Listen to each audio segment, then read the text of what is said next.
اب رہا مسئلہ KFC یا میکڈونلڈ، ان کے جو چکن کی چیزیں ہیں ان کے بارے میں کیا شرعی حکم لگے گا؟ تو اس میں دو صورتیں ہوں گی.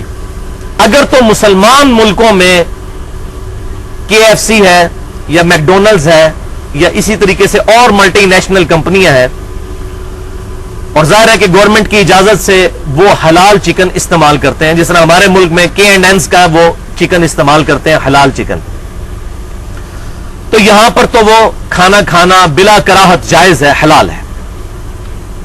البتہ غیر مسلم ملکوں کے اندر جہاں پر اس چیز کی ایشورٹی نہیں ہے کہ یہ لوگ ذبیحہ کریں گے اور شک میں انسان رہتا ہے، وہاں پر قطعاً ایسا کھانا نہیں کھانا چاہیے. البتہ ذبیحہ کے علاوہ جتنے کھانے ہیں اہل کتاب کے، وہ مطلقاً سورۃ المائدہ کی آیت نمبر 5 میں حلال کر دیے گئے ہیں. اگر کوئی یہودی یا عیسائی دال پکا کر یا سبزی پکا کر آپ کے سامنے رکھتا ہے تو حلال ہے، کیونکہ اس پہ ذبیحہ والا چکر نہیں ہے. ذبیحہ کے لیے اللہ کا نام ذکر کرنا، بسم اللہ واللہ اکبر، بہت ضروری ہے. تو غیر مسلم ملکوں میں ان چیزوں کو استعمال نہیں کیا جا سکتا. بعض ہمارے جدید سکولرز نے صحیح بخاری کی ایک حدیث کا بڑا غلط مطلب بیان کیا ہے، میں چاہ رہا ہوں یہاں پر ایڈریس کر دوں. صحیح بخاری انٹرنیشنل نمبرنگ کے مطابق 5507 نمبر حدیث ہے، 5507، جس میں اما عائشہ رضی اللہ تعالیٰ عنہ کہتی ہیں کہ اللہ کے رسول صلی اللہ علیہ وسلم، کچھ نیو مسلمز ہیں، عرب ہیں، پینڈو جڈ لوگ ہیں، نئے نئے مسلمان ہوئے ہیں، ہمارے پاس گوشت ہدیہ کے طور پر لے کر آتے ہیں، ہے مسلمان ہیں. اب ہمیں نہیں پتا کہ انہوں نے ذبیحہ کے وقت اللہ کا نام اس پر لیا ہے یا نہیں لیا، ہم شک میں ہیں. تو کیا ہم ایسے لوگوں کا کھانا کھا لیا کریں؟ تو آپ صلی اللہ علیہ وسلم نے فرمایا کہ ہاں، تم بسم اللہ پڑھ کر اللہ کا نام لے کر اس میں سے کھا لیا کرو. تو وہ کہتے ہیں کہ اس سے یہ بات پتا چلی کہ اگر انہوں نے اللہ کا ذکر نہ بھی لیا تو ذبح کے بعد جب کھانا پک کر تیار ہو کر سامنے آ گیا، چاہے KFC آ گیا چائنا کے اندر، تو بسم اللہ پڑھ کر اس کو کھا لیں. یہ یوسف القرضاوی صاحب کو یہ بہت بڑی اجتہادی غلطی لگی ہے. میں ان کی بہت عزت کرتا ہوں. اسلام میں حلال و حرام جو ان کی کتاب ہے، واقع یہ ہے کہ اس وقت امت لیول کی ان کی خدمت ہے، اور میں نے مسئلہ نمبر 69B میں ان کا پورا تعارف بھی کروایا ہے. آج کے دور کے بہت بڑے انٹرنیشنل سکولر ہیں، ان کو یہ غلطی لگی تو انہوں نے اس حدیث سے سہارا لیا، حالانکہ یہ حدیث آؤٹ آف کانٹیکسٹ وہ انہوں نے کوٹ کی.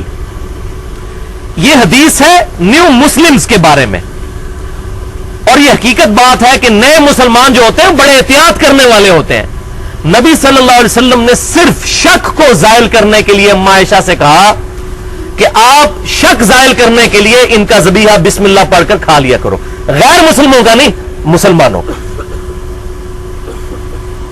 اور بسم اللہ تو ویسے بھی پڑھنا چاہیے کھانے پر.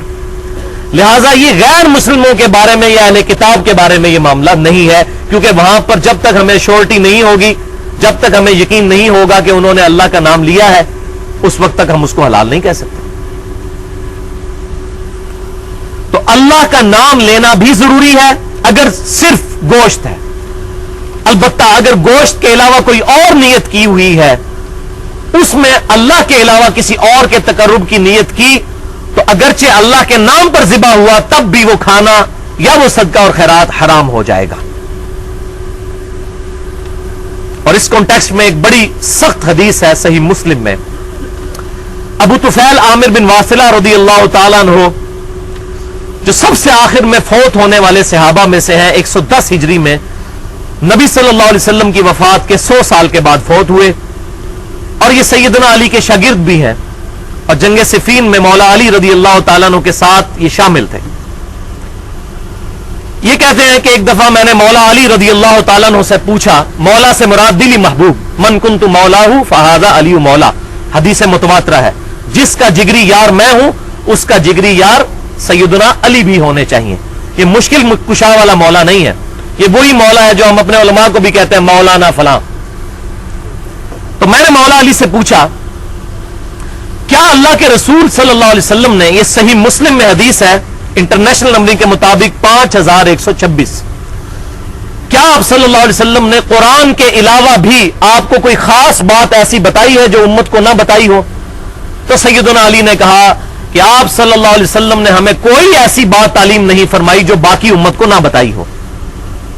ہاں مگر میرے پاس ایک صحیفہ ہے جو انہوں نے اپنی تلوار کی نیام میں سے نکالا.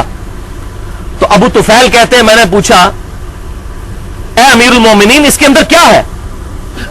تو انہوں نے اس میں کچھ چیزیں پڑھ کر بتائیں. ان میں سے ایک چیز یہ تھی کہ جس شخص نے اللہ کے علاوہ کسی اور کے لیے ذبح کیا, کسی اور کے لیے ذبح کیا, کسی اور کے نام پر نہیں, کے لیے, عربی الفاظ ہے لعن اللہ من ذبح لغیر اللہ, اس پر اللہ کی لعنت ہے جس نے کسی اور کے لیے, اللہ کے علاوہ کسی اور کے لیے ذبح کیا. ہم اپنے مہمانوں کے لیے ذبح کرتے ہیں لیکن ان کے تقرب کے لیے نہیں, بلکہ اللہ کا تقرب ہوتا ہے تاکہ مہمان نوازی کریں گے اللہ خوش ہوگا. تقرب بھی اللہ کا, نام بھی اللہ کا. اعوذ باللہ. اور اس معاملے میں امام کائنات صلی اللہ علیہ وسلم نے اتنی احتیاط فرمائی, اتنی احتیاط فرمائی, اتنی احتیاط فرمائی کہ عقل دنگ رہ جاتی ہے.